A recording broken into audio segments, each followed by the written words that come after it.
یہ مقدس رات ہے. اس رات میں اللہ کے نبی صلی اللہ علیہ وسلم نے فرمایا سب سے زیادہ لوگوں کی اللہ بخشش فرماتا ہے. سب سے زیادہ آج کے دن اللہ تبارک و تعالیٰ لوگوں کی بخشش فرماتا ہے. ما من یوم افضل عند اللہ من یوم عرفہ، رسول پاک صلی اللہ علیہ وسلم کی حدیث ہے. اور پھر یہ بھی میرے آقا صلی اللہ علیہ وسلم نے فرمایا، حضرت جابر سے روایت ہے، فَلَمْ يُرَ يَوْمٌ أَكْثَرُ عِتْقًا مِّنَ النَّارِ مِنْ يَوْمِ عَرَفَةٍ. عرفہ کے دن سے زیادہ جہنم سے آزاد ہونے والے دن کو میں نے دیکھا نہیں.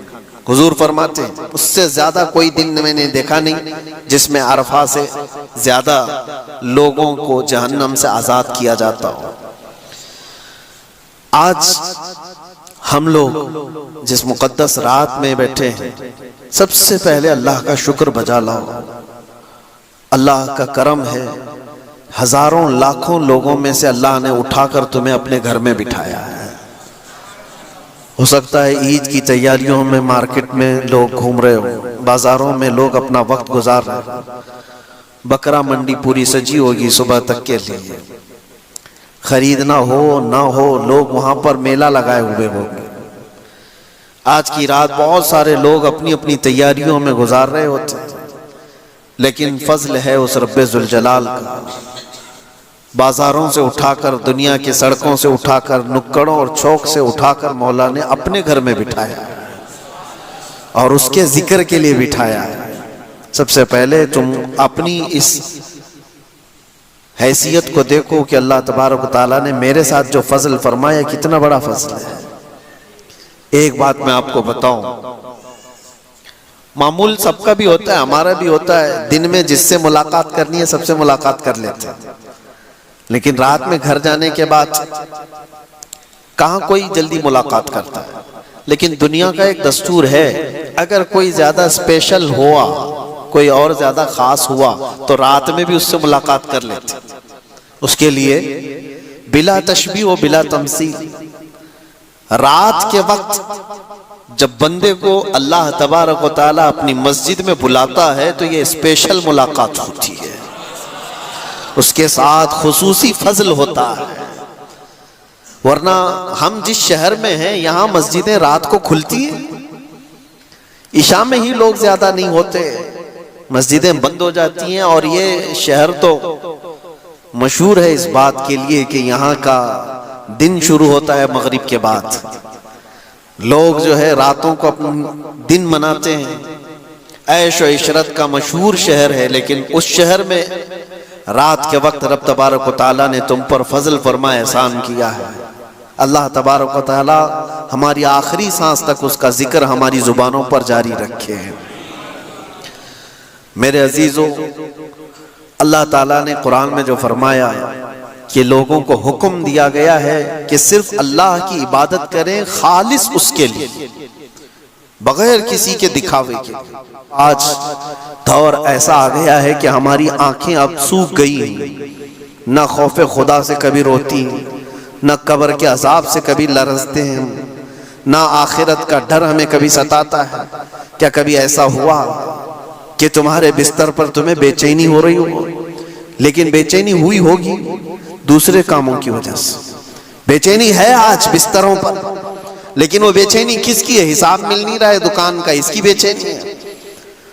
بھائی بیٹا بیوی کوئی بیمار ہے اس کی بے چینی ہے. کوئی چیز چوری ہو گئی اس کی بے چینی ہے. مال میں خسارہ نہ ہو جائے اس کی بے چینی ہے. حساب کتاب میں بہت بے چینیاں ہیں. کیا کبھی بستر پر اس کی بے چینی آئی کہ مجھے صرف اور صرف 4x6 کی قبر میں لوگ دفن کر کے چلے جائیں، اس میں کروٹ لینے کی بھی جگہ نہ ہو؟ وہ رات یاد کر کے کہ جب لوگ میری تختیاں بند کر کے مجھے کروٹ لٹا کر کے بہت تنگ جگہ پر منو مٹی تلے دبا کر چلے جائیں گے، اس رات کو یاد کر کے کبھی بے چینی آئی؟ قیامت کے دن کا ہولناک منظر یاد کر کے کبھی بے چینی آئی؟ دوزخ کی تپتی ہوئی اور وہاں کے سخت عذابوں کو یاد کرتے ہوئے کبھی بے چینی آئی کہ کبھی میں پکڑا گیا تو کیا ہوگا؟ محشر کے میدان میں میرے عیب کھول دیے جائیں گے، میں منہ دکھانے کے قابل نہ رہوں گا تو یہ بے چینی آئی کبھی؟ یہ بے چینی کیوں نہیں آتی؟ ہماری آنکھیں کیوں اتنی سوکھ گئی ہیں؟ روتے تو ہیں ہم آپ، لیکن دنیا کے لیے روتے ہیں۔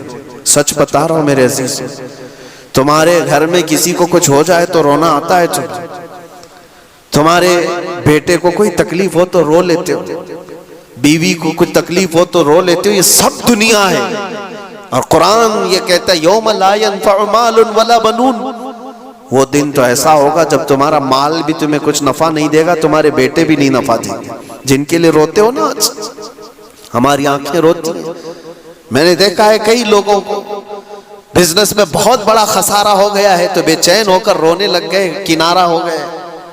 ان کی بے چینی ایسی ہے کہ دل تھمتا نہیں ہے نقصانوں کو یاد کر کے۔ تم جس نقصان پہ رو رہے ہو، اور میرا مولا فرماتا ہے یہ تمہارے کسی کام میں نفع نہیں دے گا قیامت کے دن۔ اور جس بیٹے کے لیے تم رو رہے ہو، بیٹے کے متعلق تو حدیثوں میں ملتا ہے یہ تمہیں پہچاننے سے بھی منع کر دے گا، پہچاننے سے بھی منع کر دے گا اور اپنا دامن چھڑائے گا۔ تم جہنم میں جا رہے ہو، باپ جاؤ، تمہاری نحوست مجھے نہیں چاہیے۔ یہاں تو وہ قیامت والا منظر تو ابھی دنیا میں دیکھنے کو مل رہا ہے۔ یہاں تو بیٹے زندگی میں ہی باپ سے دامن چھڑاتے ہوئے بھاگ رہے ہیں، وہاں کیا ہونے والا ہے؟ دنیا کے لیے ہماری آنکھیں روتی رہی۔ یہ سب باتیں اس لیے میں عرض کر رہا ہوں کہ ہماری بے چینی دنیا کے لیے، ہمارا رونا دنیا کے لیے، جس کی وجہ سے دل ہمارا سخت ہو گیا، دل سخت ہو گیا۔ اور اسی وجہ سے اتنی ہزاروں تقریریں، ہزاروں مجلسیں کسی کے کام نہیں آتی۔ ہماری دعائیں کیوں نہیں جا رہی ہیں؟ فلسطین کے لیے روتے ہیں ہم، دعائیں کرتے ہیں، ہماری دعائیں کیوں نہیں جا رہی؟ اجتماعی طور پر لوگ دعائیں کرتے ہیں۔ اخلاص پیدا کرو میرے عزیزوں، اخلاص پیدا کرو۔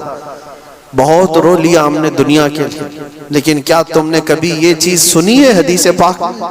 میرے مصطفیٰ کریم صلی اللہ تعالیٰ علیہ وسلم کے پاس کوئی دنیا نہیں تھی۔ ایک مشکیزہ، کھجور کے چھال کا بسترا، ہاتھ کا تکیہ۔ جب حضور سو کر کے اٹھتے تھے تو آپ کے جسم پر رسیوں کے نشان ہوا کرتے تھے۔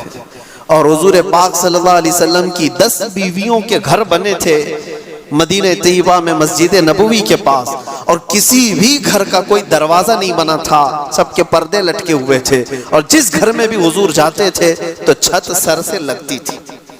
یہ گھر تھے حضور کے، یہ دنیا حضور کے پاس تھی۔ لیکن قسم رب ذوالجلال کی، میرے آقا کے متعلق جتنے بھی صحابہ بیان کرتے ہیں، پوری زندگی حضور نے کبھی ایک مرتبہ بھی دنیا کی فکر میں حضور کو روتے نہیں دیکھا۔ ہم غریبوں کی فکر میں حضور کو روزانہ روتے ہوئے دیکھا ہے۔ اس امت کے لیے میرے آقا کو روتے ہوئے اکثر دیکھا صحابہ نے، دنیا کے لیے کبھی نہیں۔ اور جس رسول پاک صلی اللہ تعالیٰ علیہ وسلم نے رات رات بھر اس گنہگار امت کے لیے روئے، آج امت کا یہ حال ہے کہ اس نبی کو یاد کرنے کے لیے ہم نے تو دن مقرر کر کے رکھے، میلاد میں یاد کر لیں گے۔ ہم نے تو دن مقرر کر کے رکھے ہوئے، کیا یہ امت کی طرف سے یہ صلہ ہو سکتا ہے؟ روزانہ دن اور رات کے 24 گھنٹے بھی اس نبی کو یاد کرو تو کم ہے ہمارے لیے۔ ان کا احسان ہے۔